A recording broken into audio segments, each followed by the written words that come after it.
अब मैंने बताया कि घर में किन दो चीजों में लक्ष्मी रहती है। एक तो नमक। किसमें? नमक। शास्त्र कहता है कि जिस घर में नमक की बरनी पूरी खाली हो जाए बिल्कुल, उसके बाद नमक लाके जो डालते हैं उस घर में जरूर पैसे का नुकसान होता है।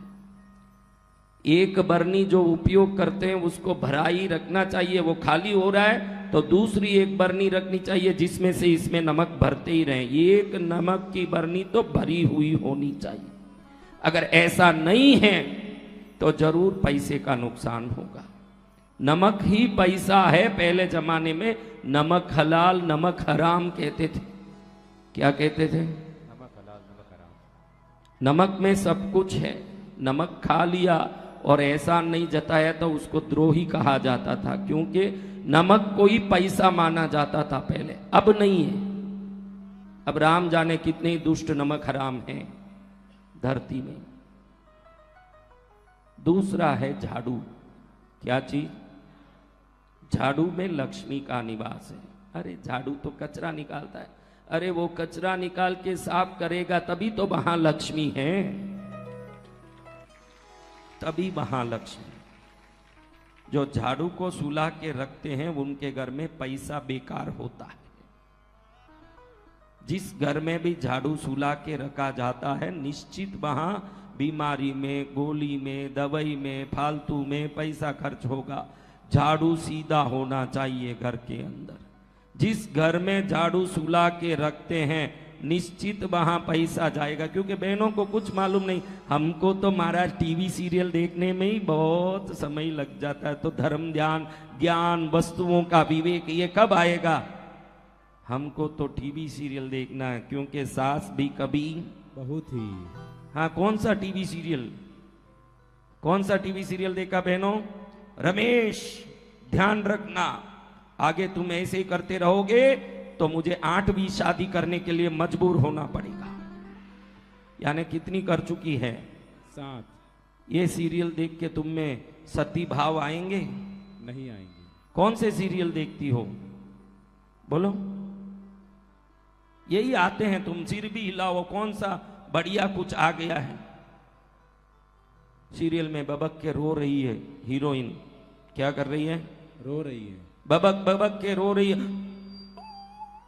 ये भी देख के रो रही। सीरियल देख के नहीं रोई आज तक ऐसी कोई बहन हो वो हाथ उठाए। एक बहन जो सीरियल देख के आज तक कभी नहीं रोई, वो बहरी होगी। एक दो हाथ उठा रही है, जरूर बहरी है, या बहरी है या आंधी है, बाकी तो रोए बगैर रह नहीं। अरे वो 2 लाख रुपया शूटिंग का पैसा लेके रो रही है, तू फोकट में उसको देख के क्यों रो रही है? आज से तू भी सौगंध ले ले, मुझे भी कोई 2 लाख देगा तो ही रोऊंगी, फोकट में किसी को देख के मैं नहीं रोऊंगी, मुझे क्या रो। जय जय गुरुदेव। तो बहनों आपको बता दूं कि हमारे घर का जो मुख्य दरवाजा है ना, पहला दरवाजा, सबके घर में पहले घुसने का एक दरवाजा होता है जिसको मेन डोर एंट्री बोलते हैं ना इंग्लिश में। जी भगवान। उसके ऊपर, बार से ऊपर लक्ष्मी का निवास रहता है। आप पूजा करो मत करो, इसीलिए दक्षिण भारत के लोगों को देखो तो इस मुख्य द्वार के बारोद में हल्दी लगा के, कुमकुम लगा के, टिक्की लगा के ये पूजा करते हैं। और हम देखते हैं कि कुछ करते होंगे, हमको तो क्या करना है। दक्षिण भारत अनुष्ठान की ज्ञान में सर्वोत्तम देश है ये दक्षिण। ये जितना कर्म करते हैं इसमें एक एक में विवेक है इनके पास। ये बारोद में देखो, ये हल्दी के 3 लंबे लंबे लकीर खींचते हैं, उसमें बीच में एक कुमकुम की टिक्की लगाते हैं। इनको मालूम है कि ये बारोद में लक्ष्मी है, तो ये बारोद लक्ष्मी का मंदिर है, बारोद नहीं है, ये लक्ष्मी का मंदिर है ये स्थान। जो पूर्णिमा हो या अमावास हो, बारोद को अच्छे से जल से धो के, गुलाब जल से पोंछ के, चंदन हल्दी से कुमकुम से टिक्की करके धूप दिखाएंगे, उस घर में अनवरत लक्ष्मी का धन का आगमन होता ही रहेगा। जय जय गुरुदेव। निरंतर आएगा। आपने देखा होगा दरवाजों के बाहर हम आम के पत्तों का तोरण बांधते हैं। हम भी करते हैं, दक्षिण में भी लोग करते हैं, राजस्थान में भी करते हैं, हर देश में करते हैं। ये क्या है? उन बारूद के ऊपर जो देवता है उनका श्रृंगार इस तोरण से होता है। जय जय गुरुदेव।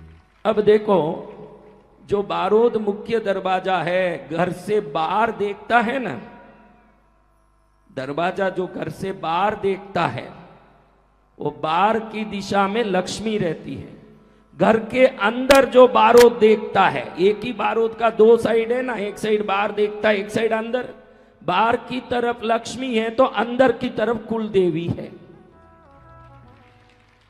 मैंने एक वीडियो डाला है जो करीब 85 लाख लोगों ने देखा है, जिसमें मैंने बोला है कि एक कोयला, एक हल्दी का गांठ, थोड़ा कुमकुम डाल के एक लाल पोटली बांध के दरवाजे के अंदर बांध दें, तो अगर कुलदेवी कौन है पता नहीं हो या कुलदेवी आपके घर में होते हुए भी वो अंदर नहीं हो, तो 7 दिन के अंदर वो कुलदेवी घर के अंदर आ जाती है। जय गुरुदेव। मैंने वो वीडियो डाला है कि कुलदेवी नहीं हो तो कैसे आएगी। मैंने ये वीडियो डाला, किसी को, कई लोगों को कुलदेवी का पता नहीं होता, लेकिन उस बारूद के अंदर की तरफ, मुख्य दरवाजे के बारूद के 2 दिशा, एक तो बाहर देखता, एक अंदर देखता है ना। बाहर वाला लक्ष्मी का स्थान है, अंदर वाला कुलदेवी का स्थान है। जब भी घर में आप घर से बाहर निकलो तो उस समय कुलदेवी माँ घर की रक्षा करना, ऐसे आप प्रार्थना करके बाहर निकलोगे, कोई भी प्रकार से उस घर को कोई परेशान नहीं कर पाएगा, ये घर रक्षित हो जाएगा। जय जय गुरुदेव। जैसे ही घर के अंदर देखो, आप लोगों की आजकल आदत पड़ गई घर के बाहर चप्पल छोड़ने की, जगह जगह चप्पल छोड़ दिया। क्या छोड़ा? चप्पल छोड़ा कि नहीं? बोलो जी भगवान। तो मैंने बोला, बारूद के बाहर कौन रहती है? लक्ष्मी माँ। बोलो बेटियों, जोर से बोलो। तो आपने क्या किया? उसको क्या दर्शन कराया? चप्पल। तो कभी भी चप्पल को घर के दरवाजे के सामने नहीं छोड़ना, या तो छोटा सा एक अलमारा जैसे बाहर बना के उसमें छोड़ा करो।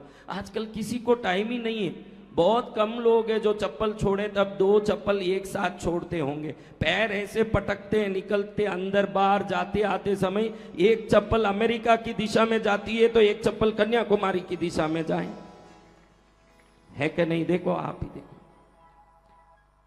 हम समझते नहीं है कि वस्तुओं की शक्ति बहुत काम करती है। जिस घर में चप्पल एक समान छोड़े नहीं जाते होंगे उस घर में क्लेश होते हैं, झगड़े होते हैं उस घर में। चप्पल को दोनों को बराबर छोड़ना चाहिए। अरे ये सब अंधविश्वास को क्यों बोलते हो महाराज?